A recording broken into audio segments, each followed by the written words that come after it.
E aí, galera? Eu sou o André, educador da Frente de Ciências da Natureza do Carol, e esse é o Fala Carolina, a maneira que a gente encontrou para ficar mais pertinho de vocês enquanto nossas atividades estão suspensas. Nesse episódio, a gente vai falar um pouco sobre a política brasileira, suas estruturas e como ela é feita. Está no Carol é gostoso, está no Carol é uma delícia. Vem pro Carolina, vem pro Carolina. Você já deve ter ouvido falar que o Brasil é uma república ou que a gente vive em uma democracia. Mas o que significam essas coisas? A república é uma forma de governar em que o povo e suas decisões constituem o governo. Ela é diferente, por exemplo, de uma monarquia, onde uma pessoa que herda o poder, uma rainha ou rei, governa. Já a democracia é um regime de governo onde todos os cidadãos participam de alguma forma das decisões do país, levando suas opiniões e necessidades para dentro do processo político. Um outro regime de governo é, por exemplo, a ditadura, onde apenas um grupo governa sem precisar do consentimento ou da participação do resto da população para tomar decisões. Dentro da democracia, tem algumas formas dos cidadãos participarem da política. Uma delas, por exemplo, é a democracia direta. Nela, as pessoas se reúnem em assembleias, onde cada um pode expor suas ideias e juntas elas vão tomar as decisões sobre o futuro da sua cidade. Isso parece um pouco longe da realidade do Brasil, né? É porque aqui a gente vive uma democracia representativa. Então, através do voto, elegemos pessoas que defendem ideias parecidas com as nossas. E essas pessoas vão representar a gente dentro da estrutura política. Mas o que é essa estrutura política? E como e onde atuam essas pessoas que são eleitas? A Carol vai falar pra gente um pouquinho sobre isso. Valeu, André. Eu sou a Carol, a colaboradora da unidade Capão, e eu vou explicar para vocês um pouquinho sobre a base da estrutura política brasileira. A nossa estrutura política é formada por 3 poderes: o legislativo, o executivo e o judiciário. O legislativo é aquele que cria e aprova as leis, através de projetos de leis ou medidas administrativas que precisam ser discutidas e aprovadas entre os próprios legisladores. A forma de votação para essas medidas depende do projeto, e ela pode ser de maioria absoluta, quando há votos favoráveis na quantidade numérica imediatamente superior à metade do número de legisladores votantes, pode ser de maioria simples, onde o cálculo é referente ao número de participantes da votação, sendo mais da metade dos votantes ou o maior resultado da votação.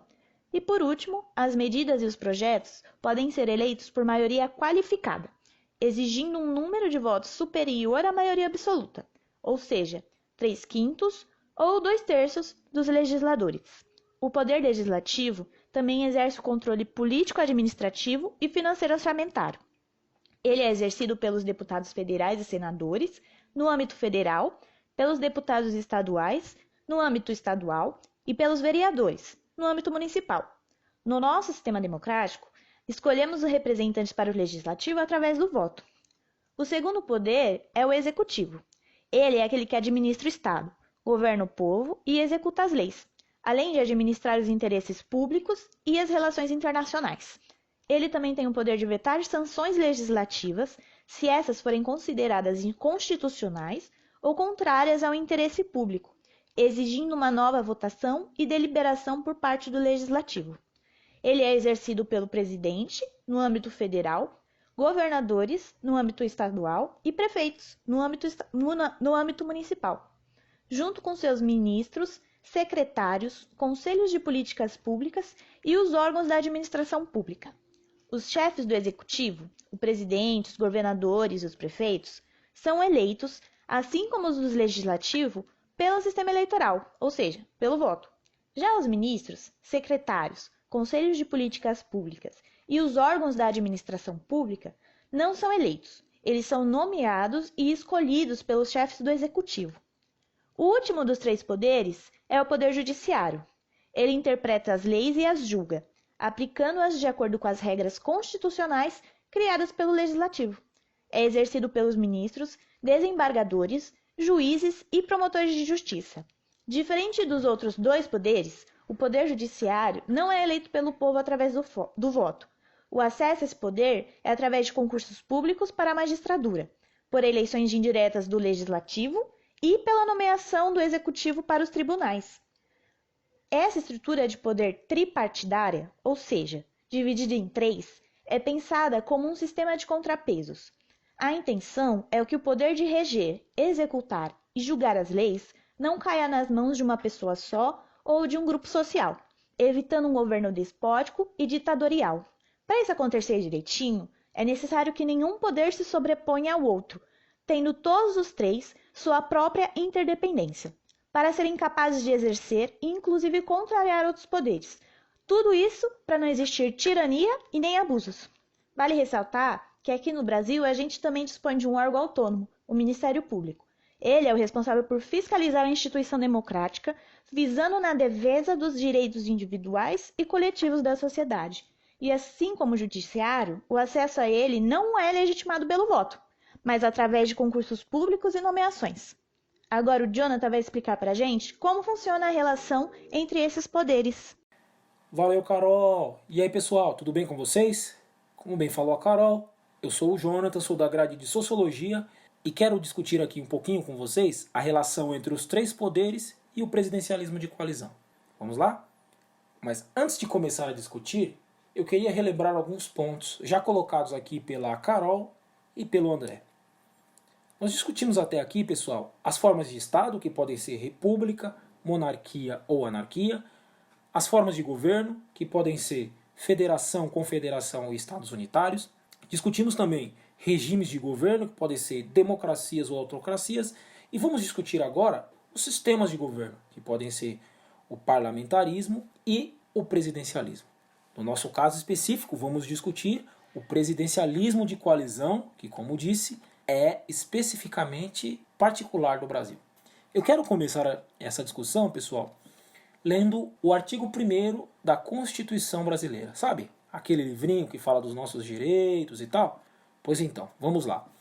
A República Federativa do Brasil, formada pela união indissolúvel dos estados e municípios e do Distrito Federal, constitui-se em Estado Democrático de Direito. Constituição Federal de 1988. Pessoal, eu quero pegar uma palavra em especial desse trecho, federação. Federação, gente, é quando um grupo de instituições, que podem ser ONGs, sindicatos, estados ou pessoas, se juntam com a finalidade de criar uma instituição maior, aquilo que a gente chama de uma instituição soberana. O Brasil formou a sua federação em 1889, naquilo que os professores de história chamam de Primeira República.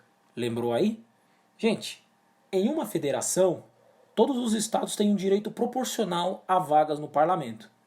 Lembrando que o parlamento é composto por Câmara dos Deputados e o Senado. Lembrem-se do trecho lá, que o parlamento brasileiro fica no Distrito Federal. É aí que entra a importância de discutirmos o sistema de governo no Brasil, que, como disse, é o presidencialismo de coalizão.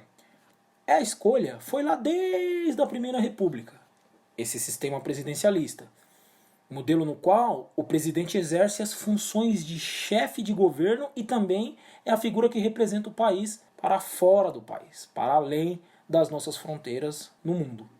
Mas isso não deve ser, pessoal, jamais confundido com monarquia ou algo do gênero. Não se trata de nenhum tipo de autoritarismo, pois o sistema que foi escolhido pelo povo é o pressuposto da democracia. Ou seja, vivemos numa democracia representativa, não é? O presidente foi eleito pelo povo e ele tem que seguir os preceitos da Constituição, essa que eu acabei de ler um trechinho. No presidencialismo, gente, são conferidas algumas ferramentas para o presidente. Ferramentas essas que permitem ele representar o país para outros países e também negociar junto ao legislativo políticas públicas, ou seja, propostas de leis. E aí pode vir aquela pergunta nas nossas cabeças, né? Mas legislar não é uma atribuição somente do legislativo? É aí que entra o presidencialismo de coalizão. Por isso que o sistema presidencialista brasileiro é tão particular, porque tem algumas ferramentas no sistema presidencialista de coalizão do Brasil que permitem que o presidente possa negociar com o poder legislativo. Também com o judiciário, mas muito mais com o legislativo. Uma dessas ferramentas, muito conhecida, vocês já devem ter ouvido falar, é a medida provisória. A medida provisória, pessoal, é uma ferramenta que permite que o presidente crie um projeto de lei com uma duração de 45 dias. Já foram criadas muitas medidas provisórias no Brasil, só que ela dura 45 dias. Nesse tempo, o presidente pode tentar negociar com o legislativo para que esse projeto de 45 dias se torne perene no tempo, ou seja, fique aí e se torne uma política pública sem prazo de validade. Isso é a coalizão. É essa negociação, pessoal, do presidente, ou seja, do poder executivo com o legislativo, para tornar os seus projetos de lei, ou seja, suas políticas públicas permanentes. Dito de outra maneira, gente, a coalizão é essa troca, é essa busca por acordos políticos de um poder para com outro. Para Sérgio Abrantes, cientista político e autor do livro Presidencialismo de Coalizão, o presidencialismo de coalizão tem um problema. Ele flerta com práticas autoritaristas e clientelistas, muito por conta das características históricas do contexto de práticas corruptas no Brasil, gente, que vem desde a Primeira República lá em 1889. Acordos políticos têm contribuído para essas práticas. E isso não significa dizer que não deve haver negociações em um sistema político. Ainda mais um sistema político democrático, que pressupõe esse diálogo constante. Mas, devido ao contexto histórico, de fato, o sistema presidencialista de coalizão brasileiro, ou seja, esse sistema que tem como regra maior negociações entre os poderes, tem tendenciado a práticas clientelistas, a troca de favores.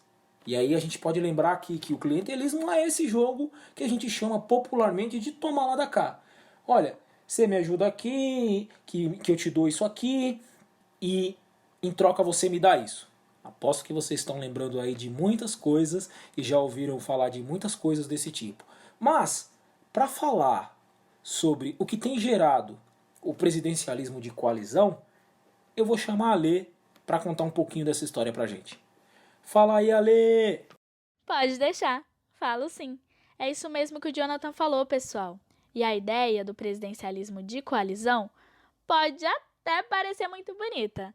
Um sistema de governo em que grupos muito plurais e diferentes conversam, deixam as diferenças de lado e aprovam as melhores medidas de benefício ao povo, sem lados nem politicagem. Apenas os representantes do povo fazendo exatamente o que foram fazer lá: representar o povo. Mas na realidade, não é isso que acontece, e são imensas as consequências. Porque se o presidente não consegue governar sozinho e o seu partido não tem maioria de votos, ele passa a precisar criar laços e alianças para aprovar projetos. E na maioria das vezes, aqueles que governam o país em nosso nome não estão tão preocupados assim com a maioria do povo, e ao invés disso, estão preocupados consigo mesmos e seus interesses. Nesses casos, muitas coisas podem passar a servir como moeda de troca. Para conseguir a aprovação de projetos de seu interesse, o presidente pode oferecer cargos políticos em ministérios, apoio na aprovação de outros projetos, ou talvez até se crie esquemas mais sólidos de corrupção, como o mensalão, que é um esquema em que se pagou salários mensais para parlamentares de outros partidos, para que assim eles votassem a favor de quem os pagava. Também pode ocorrer casos onde um projeto muito bom e que traria melhorias para a população não seja aprovado, apenas porque ele foi proposto por alguém que não faz parte dessas alianças. Esse sistema pode tornar um governo insustentável e, com certeza, faz a manutenção de sistemas de corrupção já existentes. O Estado, que deveria nos defender, vira um jogo de xadrez, de tira, coloca e derruba peças, apenas por interesses próprios dos governantes. Não podemos deixar de observar que na história do presidencialismo de coalizão há uma relação constante com o militarismo, autoritarismo e facetas extremamente machistas e racistas também. Não podemos esquecer que nunca tivemos um presidente negro, e a primeira mulher eleita presidenta no Brasil foi em 2011, há exatos 122 anos depois da formação da República. Sendo a 36ª presidenta, sofreu um impeachment em 2016, com voto da maioria dos parlamentares num processo injusto e vexatório, pois não foi comprovada a acusação de crime de responsabilidade, conforme os autos do processo. Isso só evidencia os traços patriarcais e machistas do sistema de governo presidencialista no Brasil. Mas ainda assim, é importante defender o sistema de tripartição de poderes que a Carol falou, já que é ele que garante que nenhum parlamentar tenha poderes supremos e impede a gente de cair num sistema ditatorial. Mas isso aí já é um tema para outro podcast. Então, talvez a grande sacada da vez seja a gente prestar bem atenção em quem votamos para deputado. Se ele tem propostas que dialogam com as nossas ideias e opiniões, e após as eleições, seguir acompanhando e cobrando cada um deles, para saber quem realmente está do lado do povo e quem só está preocupado com as suas próprias questões. E aí, deu para entender como funciona a nossa estrutura política e como isso tem afetado as decisões que são tomadas no país? Não esquece de conferir as referências que acompanham o episódio e de estudar os conteúdos que a gente está postando no blog e nos grupos. Lembra que pode sempre contar com a Carol, a gente está longe, mas está pertinho de você. Siga as nossas páginas no Instagram e no Facebook para ficar por dentro de tudo que a gente está fazendo. E até mais, galera!